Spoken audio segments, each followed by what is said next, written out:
안녕하세요. 음질을 그리다입니다. 오늘은 뉴만 무릎 관절학 강의 7번째입니다.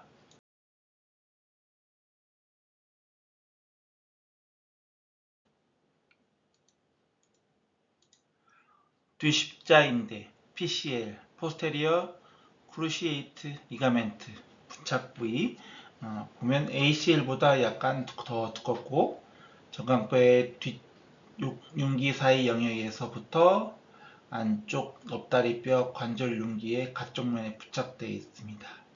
보면 여기가 가쪽이죠. 여기가 안쪽이고 안쪽 관절 융기의 가쪽면, 그래서 이렇게 부착되어 있다는 거 말하는 거죠.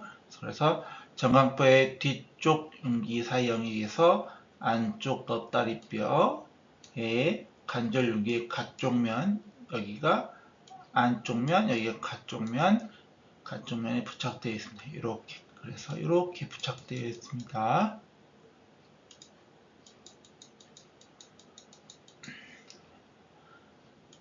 표현과 같이, 그래서 안쪽 멉다리뼈 관절 융기의 가쪽면까지 이렇게 부착되어 있습니다. 그래서 뒤 십자인대의 중요 다발, 특정 해부학은 두 개의 중요 다발로 갖는 것이 되게 설명되고, 두 개의 다발은 인대 대부분은 형성하는 좀 더 큰 앞다발과 좀 더 작은 뒷다발이 안쪽에 있습니다. 무릎 굽힘과 펴, 뒤십자인대의 길이 및 방향성의 관계. 무릎을 굽힘할 때 PCL, 뒤십자인대는 길이와 방향에서 변화와 복잡한 비틈을 당하게 됩니다. 비교적 낮은 PCL의 손상의 발생률은 가지고 있으면서 인대의 대부분 두 섬유를 포함하고 있는 굽힘의 증감에 따라 점차 팽팽해지면서 이 팽팽해짐이 길어지면서 손상이 유발되고, 일부 섬유들은 대부분의 굽힘과 펴 내내 팽팽함을 상태를 유지하고 있습니다. 무릎 굽힘과 펴, 뒤십자인대의 길이 및 방향성의 관계성. 완전한 펴과 약 30도에서 40도의 굽힘 사이에서 뒤십자인대는 대부분 비교적 느슨하고 있습니다. 보통과 같이 굽힘할수록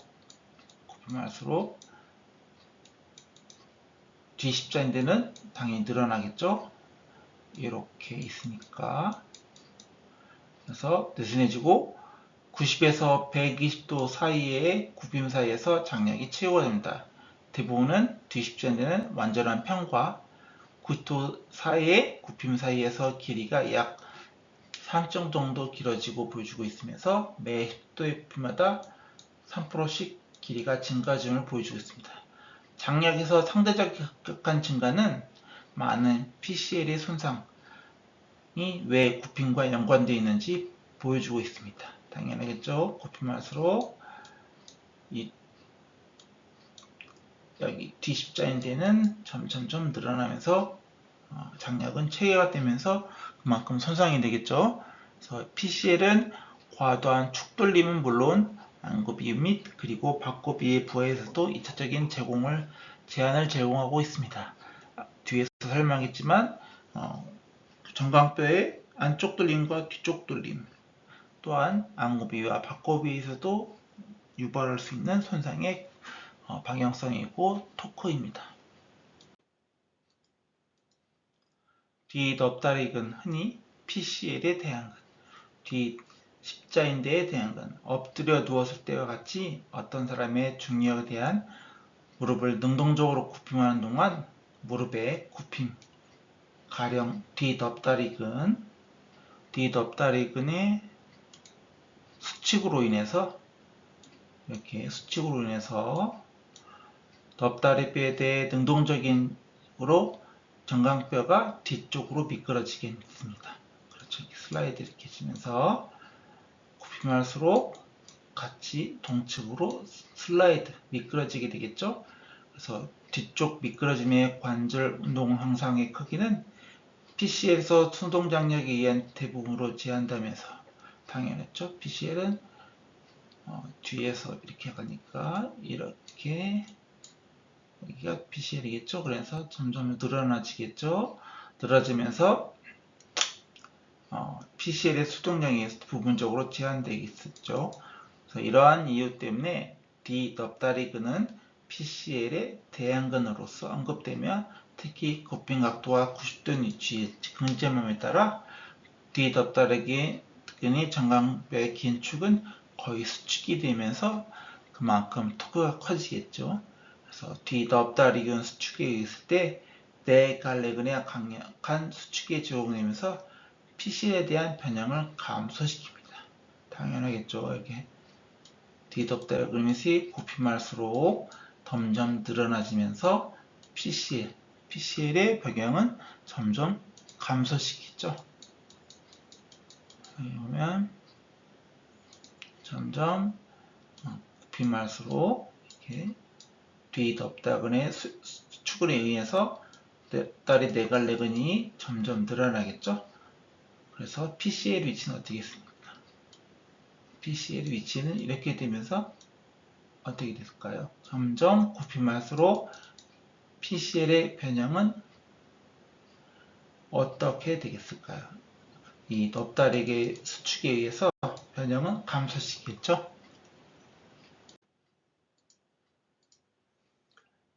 뒤십자인딩과 뒷끌림 검사. 뒷끌림 검사는 posterior drawer test. PCL의 완전성을 평가하기 위한 수행된 뒷끌림 검사.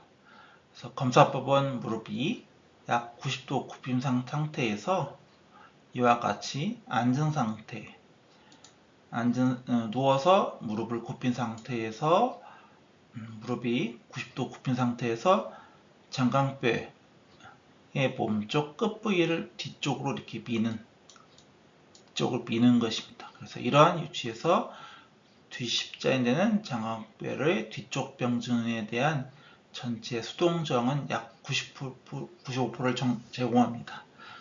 근데 여기에서 과도하게 뒤쪽으로 미끄러지면 어떻게 되겠습니까?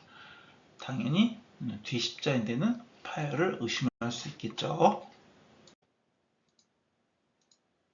체중지 상태의 뒤십자인대의 기능. 뒤십자의 다른 기능으로서 고정된 종아리뼈에 대한 넙다리뼈의 앞쪽 병진의 운동 범위를 제한합니다. 그림과 같이 볼 수 있죠. 고정된 넙다리뼈에 대해서 앞쪽 병진, 왜냐면 고정된 넙다리뼈에 대해서 굽힘할수록 어떻게 되어 있어요? 앞쪽 병진을 유발하겠죠. 그래서 넙다리뼈의 앞쪽 병진의 가능성을 만들 수 있겠고, 뒤에서 관절 주머니 뒤쪽과 그리고 중력과 근육의 동시 수축에 의해서 정강뼈의 관절 내 압박력은 어떻게 됐습니까? 커지겠죠? 그만큼 커지는 물론 PCL에 대한 장력도 점점 커지겠죠. 이렇게 뒤십자인대는 어떻게 됐어요? 굽힘할수록 늘어나면서 그만큼 아까 말씀드린 것처럼 늘어나게 되면서 장력도 커지겠죠. 이러한 장력에 의해서 넙다리뼈가 정강뼈의 앞쪽 테두리를 벗어나면서 앞쪽으로 미끄러지는 걸 방지할 수 있는 게 뒤십자인대의 기능입니다. 뒤십자인대 해부학과 기능에서 오근근과 뒤십자인대의 관계성. 그림에서 나타난 것 같이 무릎은 뒤 가쪽 면을 사선으로 가로지르고 있는 단단한 오근근임줄은 정강뼈에 대한 넙다리뼈의 앞쪽 병진 또는 반대로 넙다리뼈에 대한 뒤쪽 병진을 저항할 수 있습니다. 그렇죠? 이게 사선으로 가로지면서 이렇게 퍼져 있죠. 오근근이 가쪽과 안쪽에서 가쪽 면에서 안쪽 면으로 이렇게 넓게 퍼져 있습니다. 그래서 정강뼈가 뒤쪽에 있으니까 여기에 위치겠죠. 그래서 넙다리뼈의 앞쪽 병진을 저항하고 또는 넙다리뼈가 정강뼈 뒤쪽 병진을 저항할 수 있겠죠. 그래서 온금의 제한과 저항의 기는 PC의 뒤십자인대 교순이 있는 사람입니다. 특히 주목될 수 있겠죠. 뒤십자인대는 어떻게 있어요? 이렇게 있겠죠. 이렇게 뒤로 있으면서 앞쪽 병증도 저항하고 뒤쪽 병증도 저항하면서 비슷한 오금근의 기능과 같이 기능을 할 수 있겠죠. 그래서 뒤십자인대 손상의 기전을 한번 볼게요. 그래서 PCL의 손상의 개요는 접촉 스포츠, 단속 손상의 저발생률, 다른 구조물과 연류성. 대부분의 PCL의 손상은 자동차 사고 또는 미식추가 같은 접촉 사고에 의해서 많이 외관상 관련이 있습니다. 그리고 단독 손상은 발생률이 적고 복합 손상이 많죠. 여러 가지 구조물과 같이 동반되어 손상이 일어납니다. 그래서 스포츠와 연관된 PCL의 단독 손상은 비교적 적고 일반적으로 모든 무릎 손상의 2에서 30%밖에 나타나지 않습니다. 그만큼 단독적으로 일어나지 않는다는 거죠. 그래서 이와 같이 다른 구조물과 연루되어 복합 손상으로 해서 추가되는 손상이 많습니다. 그래서 모든 PC의 손상은 거의 절반은 연골, 앞십자인대, 그리고 D가 쪽 관절 주머니를 포함한 다른 구조물들과 같이 연관되어서 복합 손상이 일어나는 게 뒤십자인대입니다. 그래서 PCL의 손상 기전은 몸쪽 정강뼈가 지면을 강타하는 것과 같이 완전히 굽힌된 무릎과 발목과 발바닥 쪽 굽힘 상태에서 넘어질 때 발생합니다. 그리고 그림과 같이 자동차와 사고 시 자동차 앞쪽 충돌에 의해서 이렇게 앞쪽 충돌로 의해서 PCL의 강력한 손상을 유발하기 가장 흔한 하나 중 계기판 손상으로 있습니다. 계기판 손상은 이렇게 무릎이 굽힌된 상태에서 앞쪽으로서 추돌 사고가 있었을 때 이 굽힘된 뒤쪽에 있는 PCL이 손상되는 것을 말합니다. 그것이 계기판 손상이라고 말할 수 있고, 이 계기판 손상은 아까 말한 같이 전동차 앞면이 충돌에 의해서 탑승자 무릎이 계기판을 가격하여, 그럼 어떻게 했어요? 가격하면 PCL이 어떻게 했어요? 뒤집자인대는 이렇게 있겠죠? 뒤쪽으로 이렇게 뒤쪽에 있으면 가격하면서 정강뼈가 뒤로 밀리면서 PCL은 늘어나면서 장력을 크게 유발하겠죠. 근데 과도한 장력이 유발하면 어떻게 됐습니까? 그만큼 손상하게 되겠죠. 그래서 정강뼈가 넙다리뼈에 대해서 뒤쪽으로 많이 밀리게 되면 손상이 유발할 수 있는 원인이 되는 것입니다. 그래서 아까 제가 설명한 것처럼 PCL 파열, PCL 손상 이후 그림과 같이 비관계처럼 무릎을 굽힌 상태에서 손으로 이렇게 뒤로 밀리면 크면 클수록, 이 밀림이 커지면 커질수록, 통증도 크면수록 뒤쪽으로 밀리게 되겠죠. 그러면서 뒷글림 검사에서도 이와 같은 비와 그림과 같이 뒷글림 검사처럼 통증과 날카로운 통증이 유발되면서 PCL의 파열이 의심될 수 있겠죠.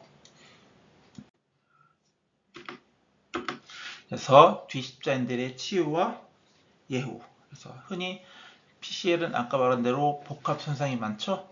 그래서 단독 손상은 발생률이 적다고 말씀했죠. 그래서 손상은 힘줄의 이식, 재건술 수술 없이 보존적 방법으로 관리될 수 있으면서, 그러나 두드러진 뒤쪽 불안정성이나 아탈구로 같이 명확히 자주 나타나지 않은 사례처럼 PCL이 다른 인대와 함께 손상당했다 하면 당연히 수술로 치료할 수 있겠죠.